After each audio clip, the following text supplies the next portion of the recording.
Go. Wednesday, let's have it.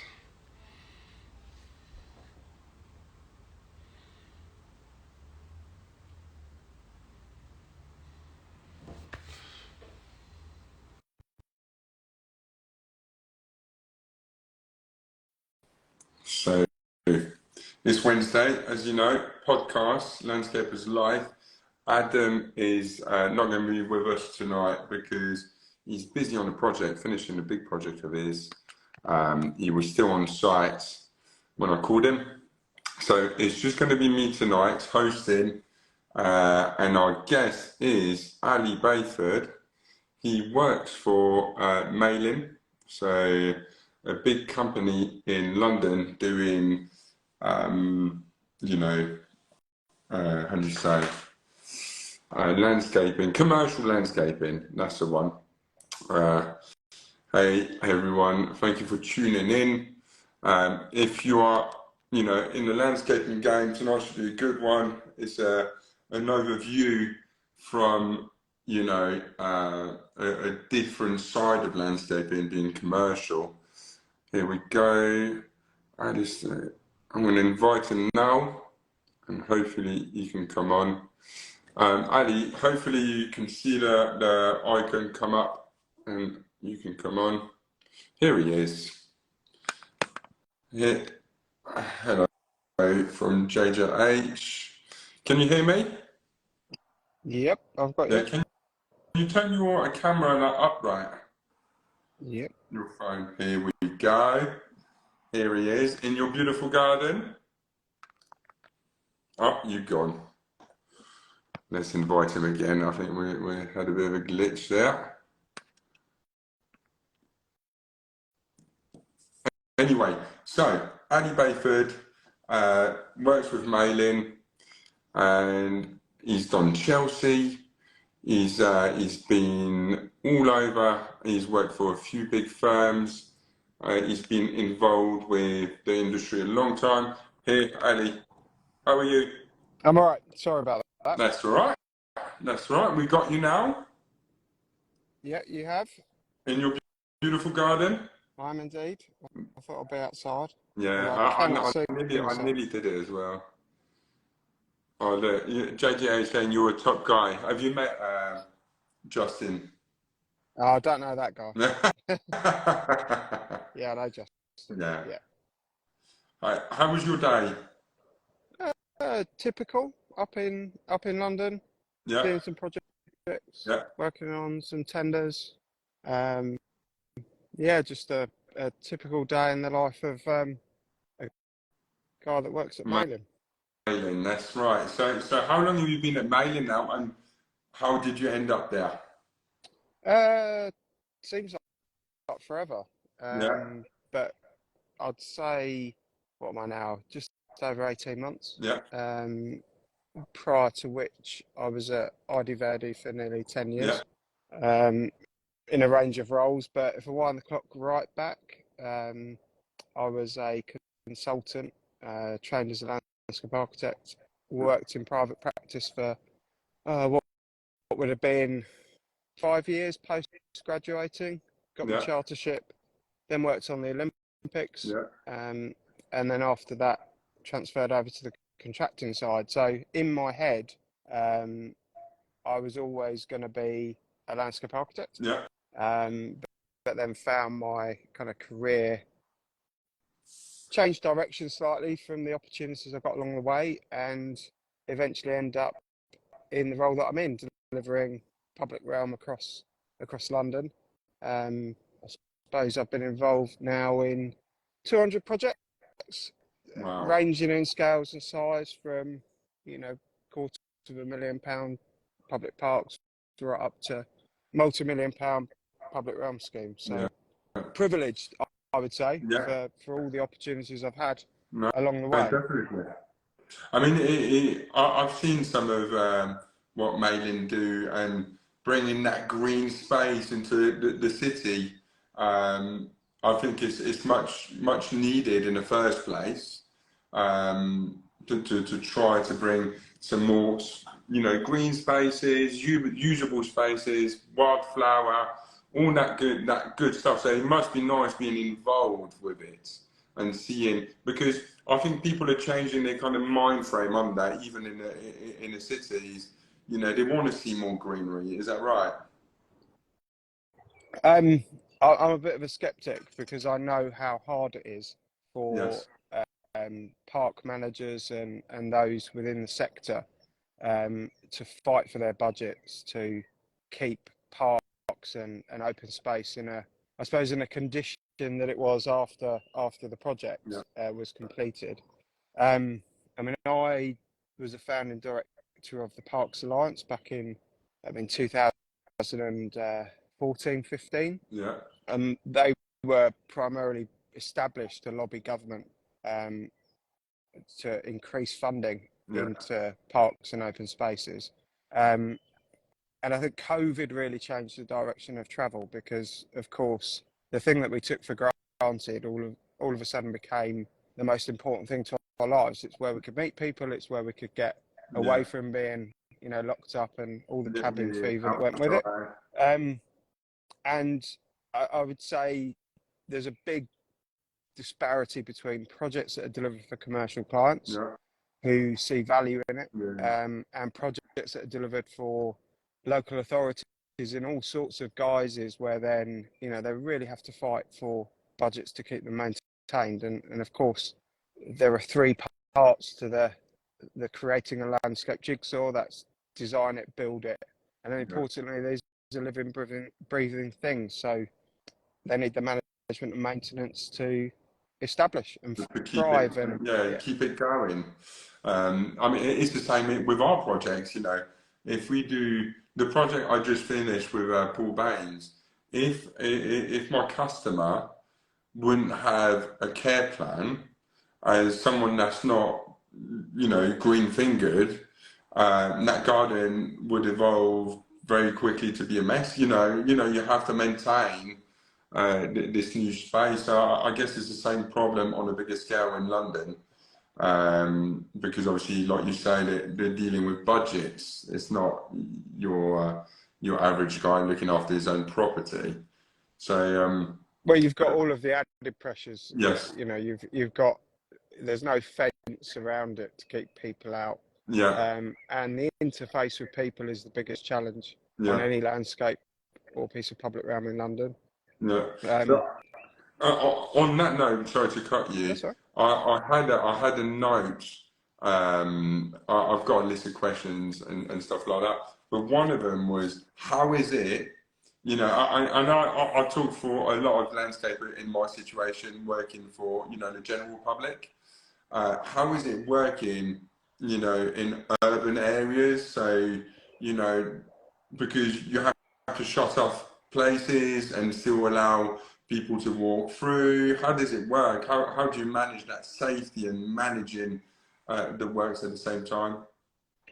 I suppose there's different facets to that. So first of all, logistically, Yeah, um, that could be anything from a simple footpath closure, diversion, road closure, lane closure, yeah, and all of the consenting that needs to happen to enable that closure to occur, and the licenses that need to be in place for the duration of the project. yeah, But it's very rare we get a project. Well, essentially, unless it's on a roof, but you're still interfacing with other trades and other packages to deliver your work.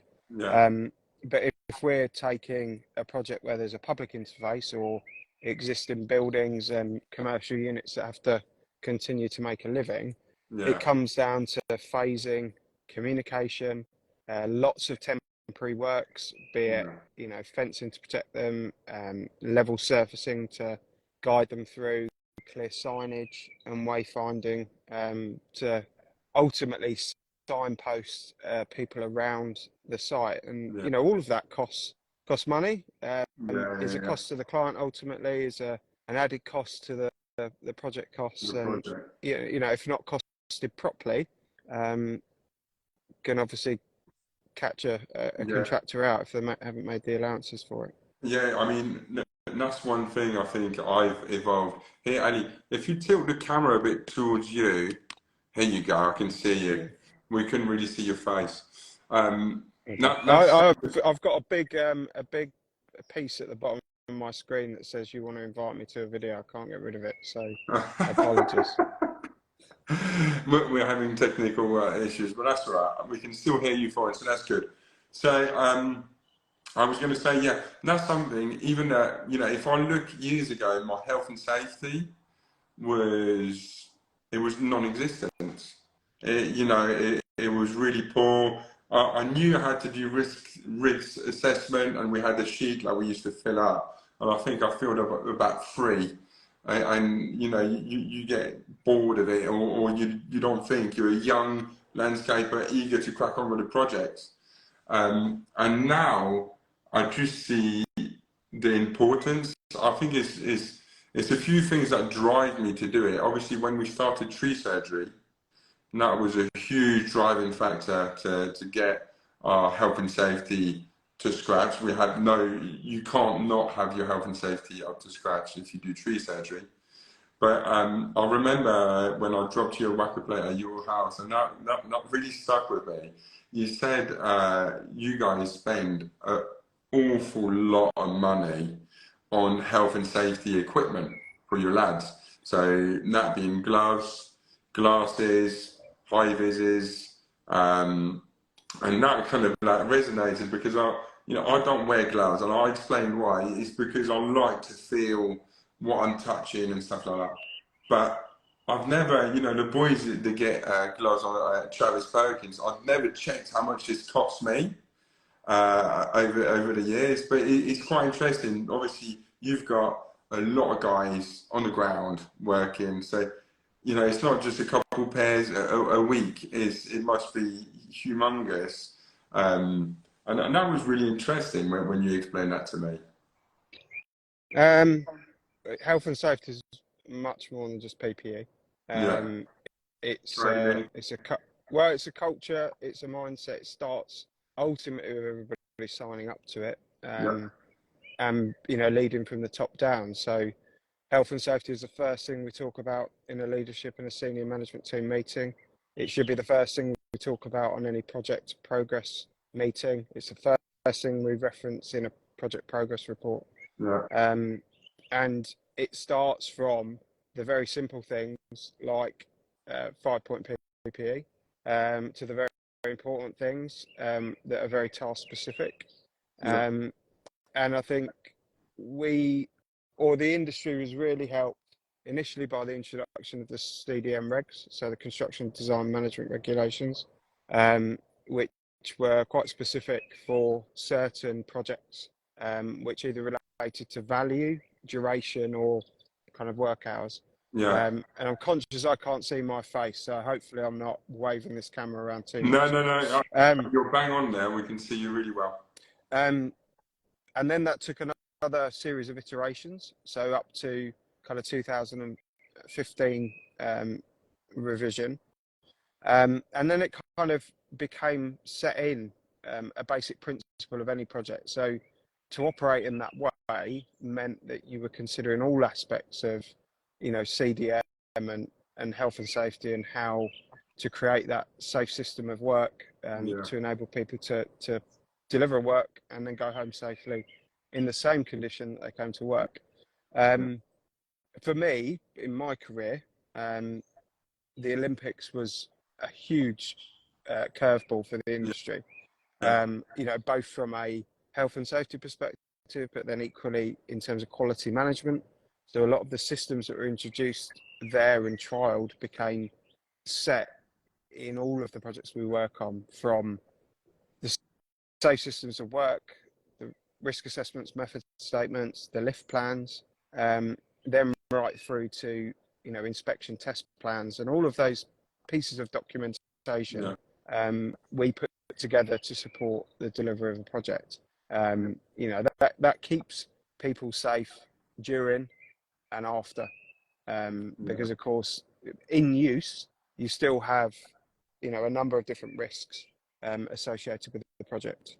Yeah, definitely. I mean, I think for us, maybe in our scale of work, it's not as intricate because we run, small sites. And I think I like that you can have all the PPE. If you don't know how to use a grinder, you're still going to hurt yourself. I think for us, the training is so key, and making sure, when you have apprentices or new people on board, is to show them how we use the tools, because they might have been taught the wrong way.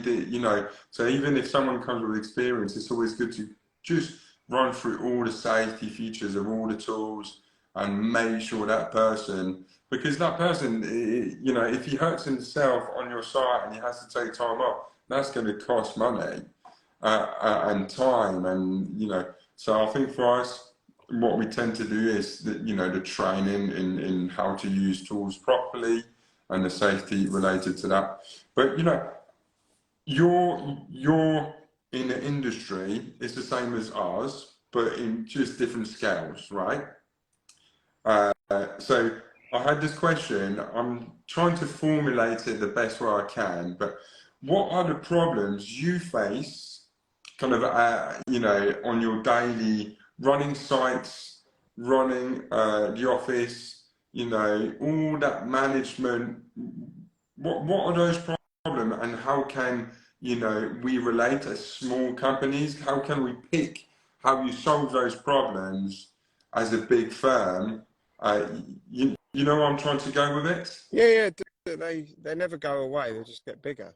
Yes. So it's the same principles. The business is reliant on people, Yeah. reliant on a supply chain, and reliant on cash in the bank to pay suppliers and people. Yeah. There's three core components. Without people, we can't do our job. Without supply chain, we can't create. Yeah. The landscapes we create, whether it's a back garden with 10 square meters of porcelain, or a Battersea power station with 8,000 square meters of granite. We can't do any of that without those three basic ingredients. And they can resonate with any business owner or management team trying to run a business successfully.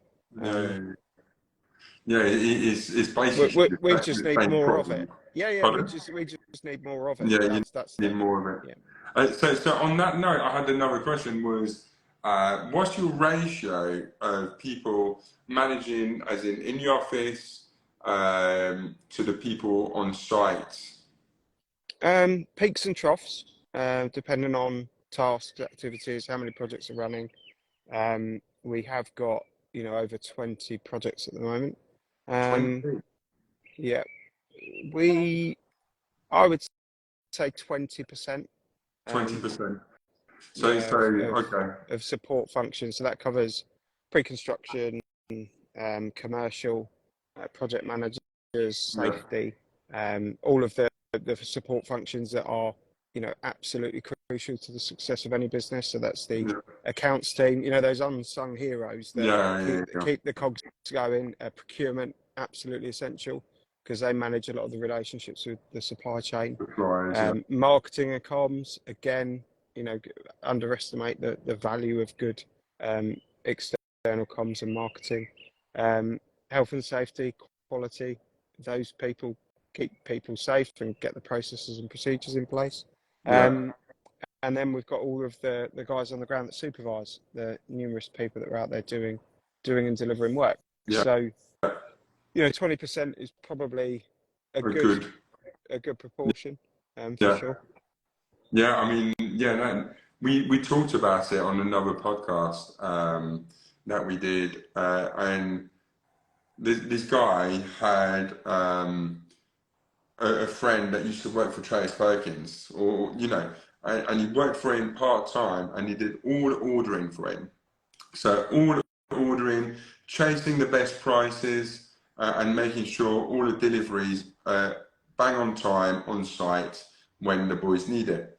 And that's something, when you run a business, I just relate to myself.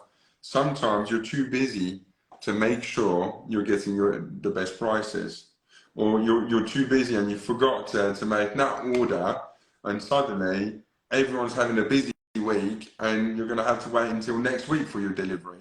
So I think with running a successful business, you have to be efficient.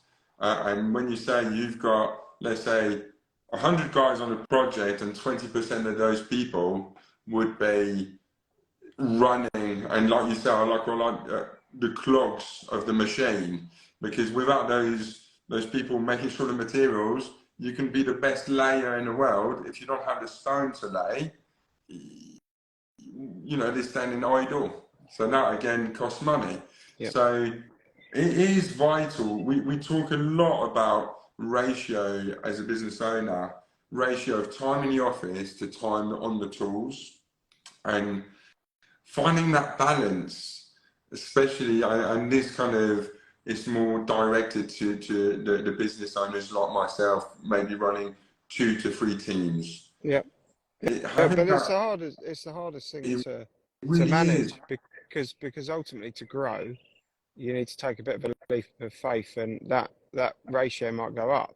Yeah, And ultimately, an overhead is, a cost directly to the bottom line. yeah, So, but then it should give you more capacity. So there should be a greater efficiency, and you should see that return on the investment, yes, either through, being able to buy better, yeah, so reducing your cost profile, or simply being able to increase capacity for pricing work, yeah, release some of, your time to be, where you're best, which is out there on the ground, yeah. delivering, or at least getting an oversight on delivery and making sure it's achieving the quality that you aspire it to achieve. No, Um, exactly. yeah, I mean, we've talked about it so much, and I remember chatting to you about it, and being the face of a company, and smaller companies, you have, the guy running the company and the customer buy into him. So if you're not there, if I'm spending the time in the office and I'm not on their job, so I've had that recently. So recently I've been really busy. We got involved with the Birmingham and the BBC Gardeners Live, so I had to take like 4 days off site to go and help on that show garden, and then I had to go to another job to just grout, and meanwhile, I just put another team on my job, and I got a phone call from the customer saying, "When are you back, Els?" Although the job's still being done, and I've still got 2 guys on site doing the work, the customer, they want me there. Do you know what I yeah. mean? So it's like that balance is really hard to manage. It's really hard to manage. And for you guys, it's slightly different because they buy into, I don't want to say corporate, but it's a bit more, they buy into Maylim knowing they're going to deliver a great product. But is it slightly less personal, or you still have that personal side when you do business, or how No, does that I work? think it comes down to relationship management. So there are, relationships between key people in the business and the client Yeah, base. So those relationships have been built over many years, yeah, working together, with our clients and, key consultants. So you build, almost a pool of clients that match up with the right person, yeah, the right personality. For a small business, I think, or should I say, a small business growing, of course, the ability to cut yourself in half is, you can't do it. no, Um, it's really hard. and you've got to bring everybody that's in the team on the journey, so that they're delivering the project in the same way that you would. Yeah, They're prescribing to your values, and ultimately they're the business values. And right. I've always been a person that truly believes, and I've said this once before, that people work for people with Yeah, people. We're very social beings. We need people to succeed, yeah, and you get a feel, I think, immediately, whether a person is right for your business, yeah, or whether a client is right for your business. yes, And it takes a bit of time to work that out, yeah, and perhaps it takes a bit of life experience to work it out too. yes, Maybe doing work for the wrong client, that doesn't pay you, or um, isn't clear with their yeah, requirements, and you start to kind of, I think, build a picture or catalogue of Yeah. those experiences to know what to venture into and what to not, because Yeah. there's risk in every business, No, and massively. of course being paid is the biggest one. Yeah, I think so. I mean, I've been quite open on this podcast about it. I've had, a couple of occasions where customers, really, when it comes down to money, customers they can be the loveliest people, but when money's involved, it could turn very, very sour very quickly. Uh, I don't want to devalue what we do, but certainly the difference between business to business and business to client or customer is that it is their pound. yeah, Yeah, it's their savings, it's the money that they've saved up to provide or deliver an improvement to their their garden or their yeah. external space. We've got to bear in mind that it's an investment that doesn't necessarily have value to property. No, it doesn't. No. It's very much a lifestyle choice. So for every pound they spend, I guess they want to see the value of it. Yeah. And I fully sympathise because I do as well because I mean the projects I do, you know, I I I would never spend that money myself, So when I price up a job at even 50 grand, 100 grand, I'm like, it's not something I would ever do.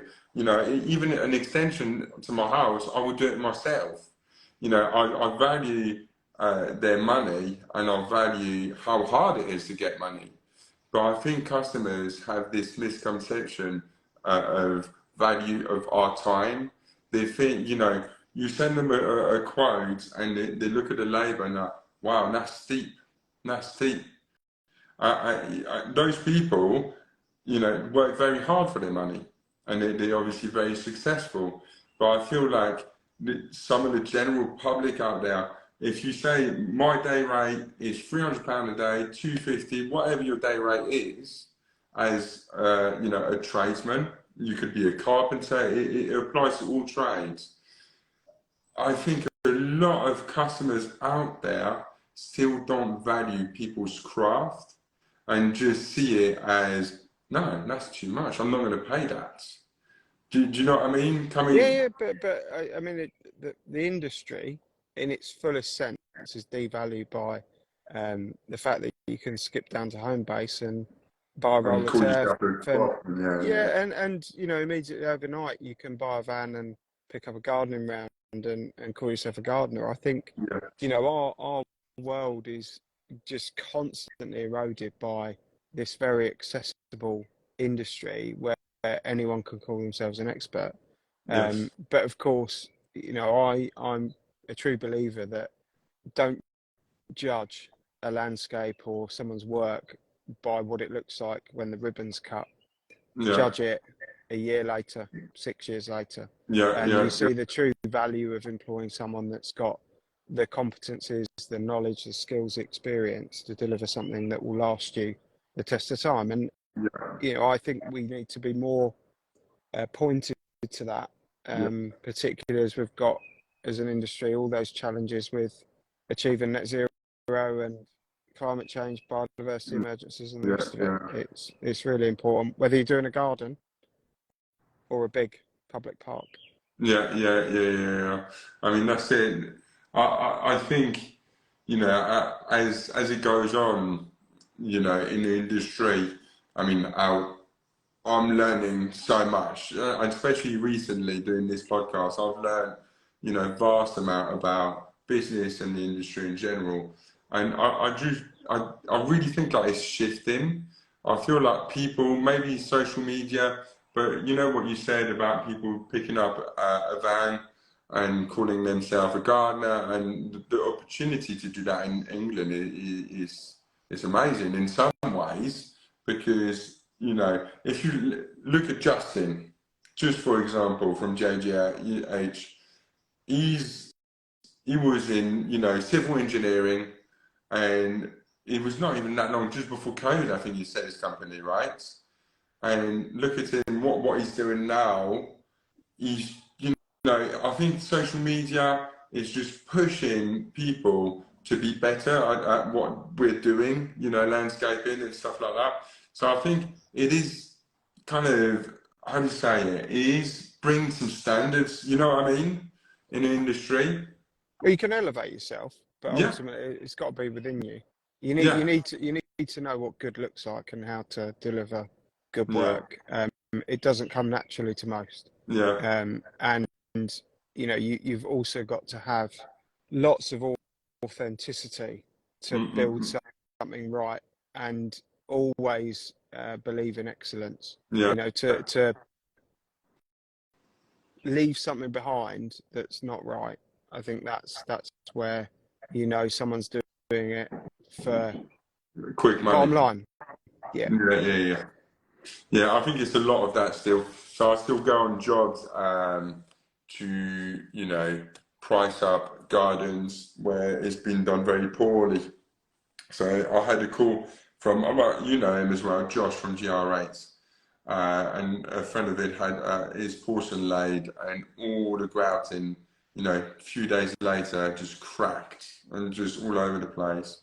And I went to price up a job down the road from me, porcelain pool, patio around the pool, and I've never seen anything like that. You know, people are still getting away with doing shoddy work, but in some respects, some customers deserve that. You know what I mean?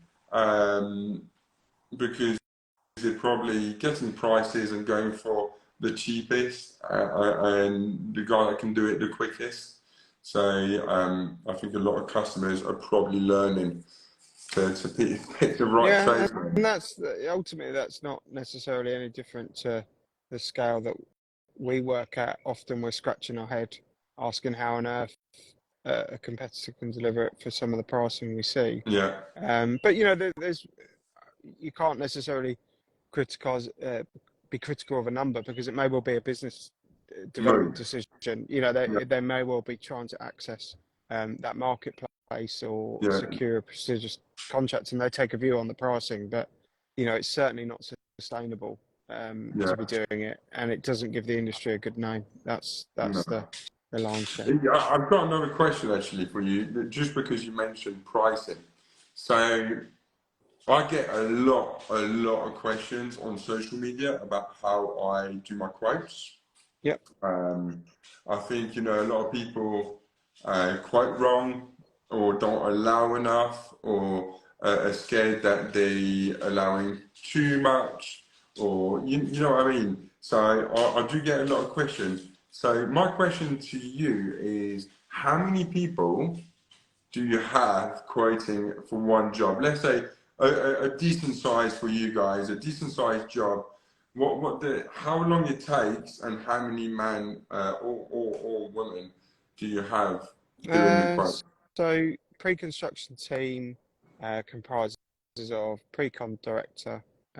We've then got three estimators, and then a soft landscape estimator. Okay. Um, and ultimately, it's a job allocated to one person, so that they live and breathe that job and get under the Yeah. skin of it, pull it apart, make sure it's, you know, they've Okay. quantified the job properly. And then it's from first principles, which, you know, that shouldn't be a new word to anybody that's listening into this. You have key components that make up a price: your labour, your plant, and your materials. Your labour will be driven by your day rates and the output for the task. Your materials should be whatever you're paying for it plus wastage. And your plant similarly, if you're hiring the plant in, you should also be accounting for the downtime. So, you know, if you've got an excavator on a week's hire and you only need it for 8 hours of the week, Yeah. then your unit rate's going to be very different to an excavator that's running for the 40 hours in a week. Yeah. And then let's not forget it should be marked up to achieve your kind of Your margins. desired margins. So, Yeah. and that's sometimes quite a common mistake, I think, for people that don't understand the difference between markup and margin. Yeah. Um, and you know, I'm very aware that in your world you probably need to add a bit of faff factor. because you're not necessarily going to get the outputs that that on a commercial scale you'd get.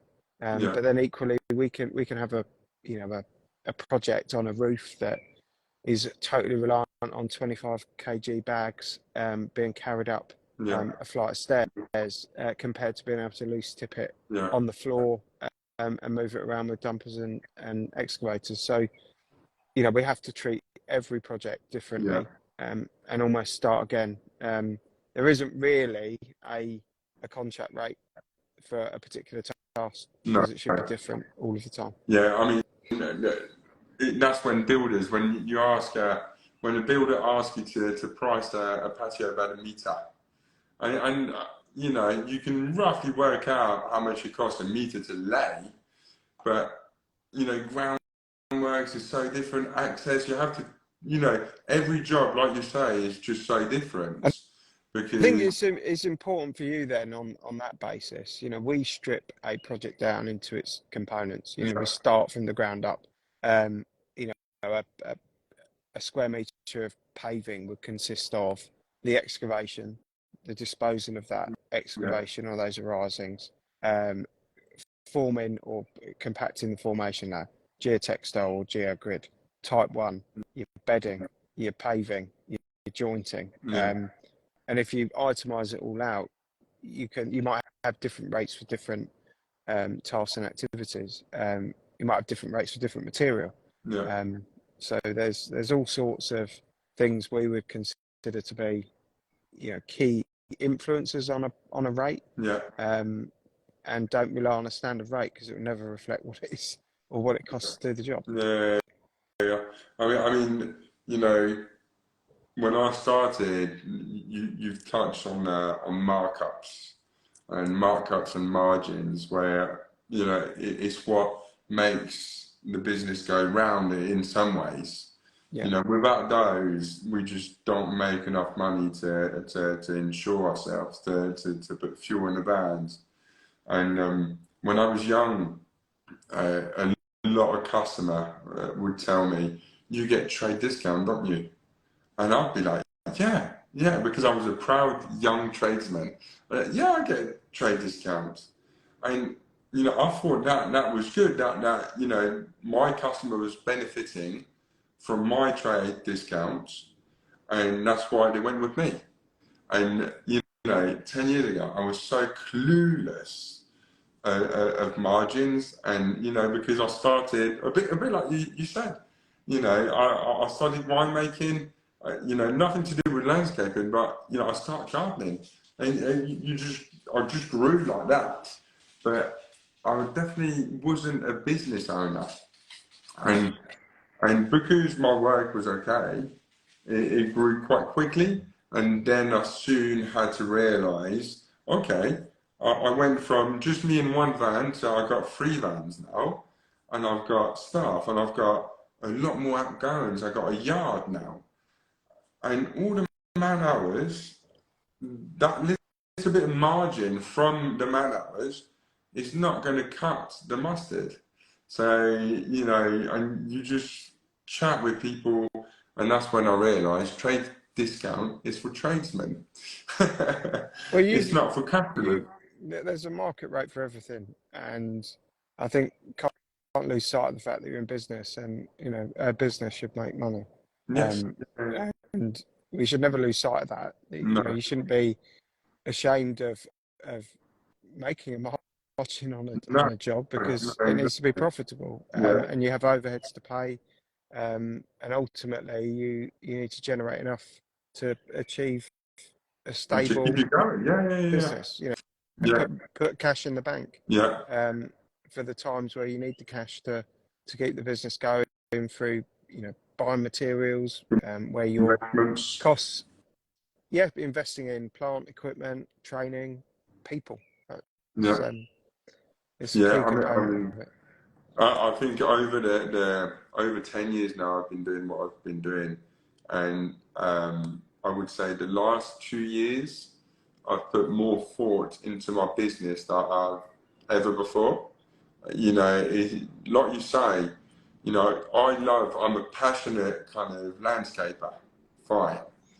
But if I want to keep on being a passionate landscaper, like a lot of landscapers out there, you, you have to just remember you need to just keep that cash in the bank. You need to keep generating money.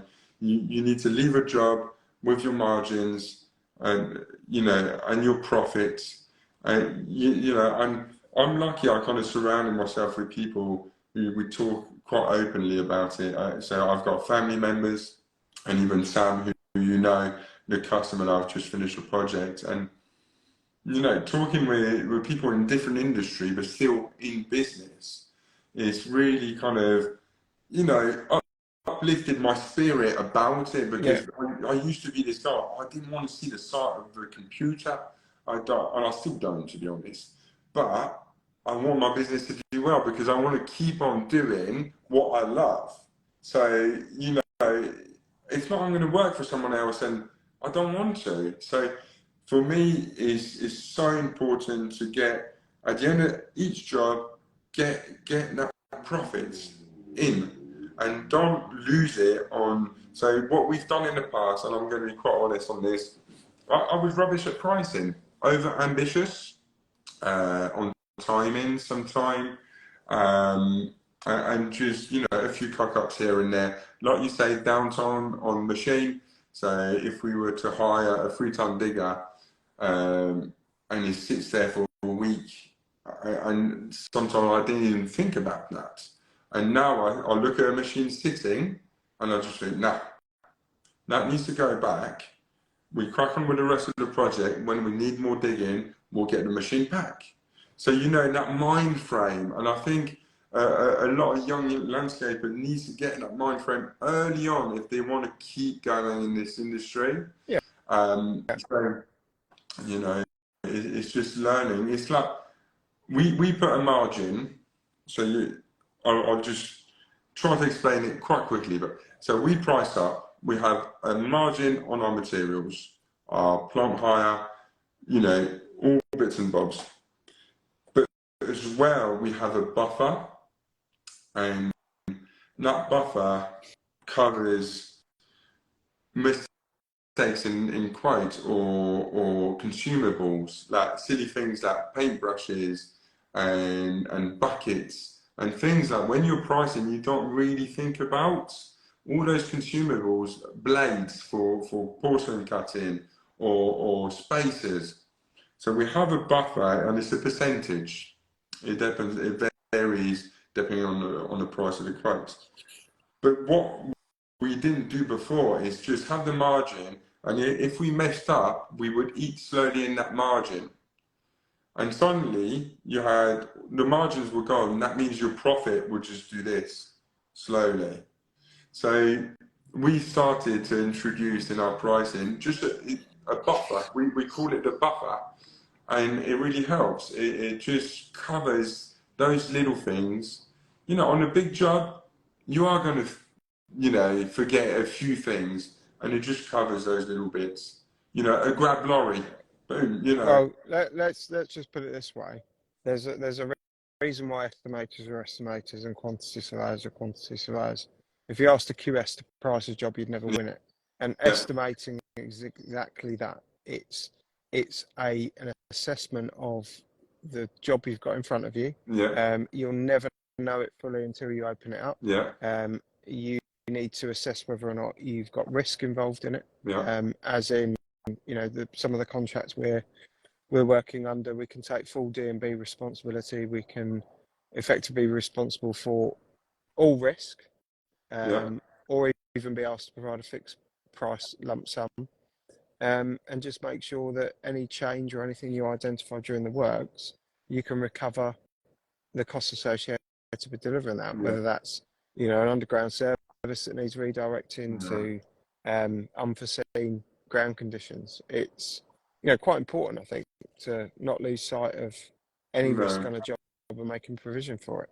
Yeah, I mean, what I've started doing is keeping a timesheet. So, because on our jobs, they vary from let's say 4, 5, 6 months. Because we're working in pairs. It's just the two of us, you and your brother, by the way. So Yeah. me and Jono just cracking on, and in the morning we clock in, and when we finish we clock out. But we've got a little section next to that with extras. So if the customer make a change, or if we hit something that we didn't think was there, like you say, in the ground, or we had to redirect a manhole chamber and change things around. So then that time gets allocated. So in that day we spent 7 hours doing extra work. So at the end of the week, you know exactly how many hours you've done little tweaks that you haven't allowed in your original estimate, and it just helps us keep track. Because I mean, I think a lot of tradesmen in my shoes are the same. They're too keen to please, and the customer will ask them to make a tweak, and because I'm driven by the project, I'll do it then and there. And Yeah. suddenly, in 6 months, how many hours have you blown doing little things? And it's Yeah. not I fair on mean, the customer. It's not fair on me. It's not fair on yeah, anyone. £50 is £50, but when you do it 10 times, it becomes Exactly. £500. Exactly. And I think also that there needs to be a bit of balance as to, what do you recover and what do you not, and what do you focus your efforts and energy on. If you're chasing a £20 variation because someone wanted a larger set of shrubs, but you're Yeah. letting £2,000 change for drainage go, Yeah. you need to focus on the right things. Yeah. And we, in our world, you don't proceed with anything without an instruction, and that Yeah. should apply. It's good discipline for whatever business you've got. Change is a change. Yeah. So don't be afraid to raise your hand and say so. Yeah, I mean, for me now, if I've got any change in the design, and that's not just little tweaks, like a full-on change, I'll stop working then and there. I'll call my wife and I'll say, okay, we've got to change. We need to price up that immediately, and I'll do it on their time, if you like, on site, and I'll just go through it with my wife. She'll type it all up and send it, and then it gets kind of agreed, Yeah, and then we can proceed. And I think that's me. I've learned that over the years to just stay focused and not get fizzled by the beauty of the project, because that's what I end up doing, and that costs. Over the years, I've probably lost a lot of money by just getting too deep in the project and not focused by the money enough. yeah, It's beautiful in some ways, but like you said earlier, a business needs money. So yeah, yeah, it is what it is. But I got another. I've got another quite an interesting question, I would say. So you trained as a designer, yep, as you were saying earlier, and you've done a multiple of show gardens, and I'd like to ask you some questions about it, yeah, because I've done my first experience of a show garden, and it's a small one. It's the Gardeners World Live. I loved it. I saw you before we did it, because we dropped you the whacker plate with your brother. I loved it. It was just a beautiful atmosphere. I've met some beautiful people. We work really hard though. It's so yeah, hard work. yeah, yeah, You know what it reminded me of? It reminded me of the harvest in France when I pick the grapes. yeah, Yeah. You wake up early, you finish late, and you go drinking in the pubs after, and you just repeat. yeah. But I loved it. But my questions for you are: how did you first get involved in show gardens, and what was the pushing reasons?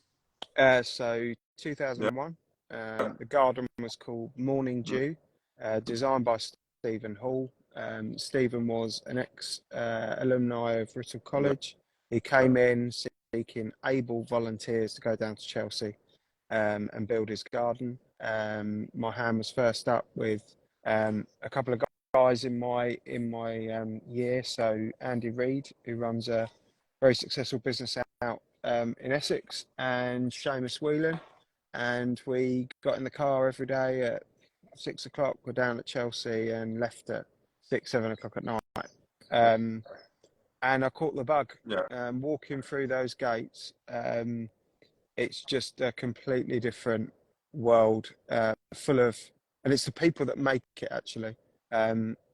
It's the coming together of some of the best people in the industry to create something that you then have thousands of people coming around and admiring, or not. That's the beauty of gardens. It's just like art. Some people like it, some people don't, and that's what their interests drive. And then my last year at uni, 2004, I decided to do it on my own. So I funded through some also support from suppliers. So designed, funded, built. So self-funded as well. Yeah. So Take Time 2 was the garden at Hampton Court in 2004. And then I went to Chelsea on my own for the first time in 2006. Was back at Hampton Court in 2007. Wow. And then did Chelsea in 17 and 19 was, I suppose, the last garden for Family Action. So it's a Family Monsters garden. And yeah, it was, for me, kind of 2 years prior to that, I'd got diagnosed with epilepsy, retreated into my own little world. So it was a good platform for me to step back into the industry, and the industry I'm very passionate about. So that's my show garden history, I guess. Wow. And how did you find it? And would you do it again? Yeah.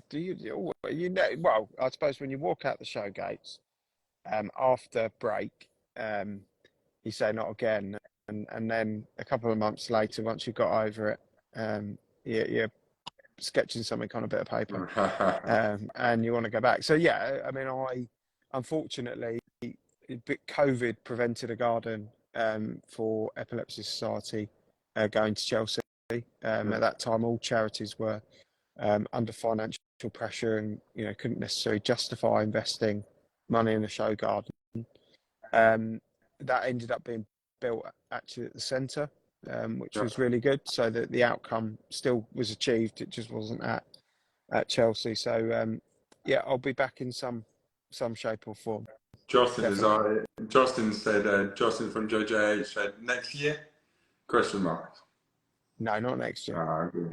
I decided that to make it right, it's got to be a 2-year 2-year plan. Yeah. Oh well. Looking forward to seeing your next garden in Chelsea then. I'd be so interested to, like you said, going and helping. Actually, JJH went to help this year, just gone. It just looks amazing, doesn't it? And like you say, it's people that love the industry, people who are amazing in that industry as well. And I think I've got the bug for it a little bit after the BBC garden as well. I did it with Outdoor Living, John. He's a really nice landscaper designer as well. Yeah. And we got on really well. So, hopefully next year we'll help on another garden. But definitely got a little bit of that taste, like you were saying, even though it was in Chelsea. There's just something about it, isn't it? There's something about it. And knowing that you're just doing it, not to last as well, it needs to be there for the show. And that was a bit strange for me at the beginning. I was like, okay, yeah, we're putting minimum sub base, just enough to have it hold the show. Yeah.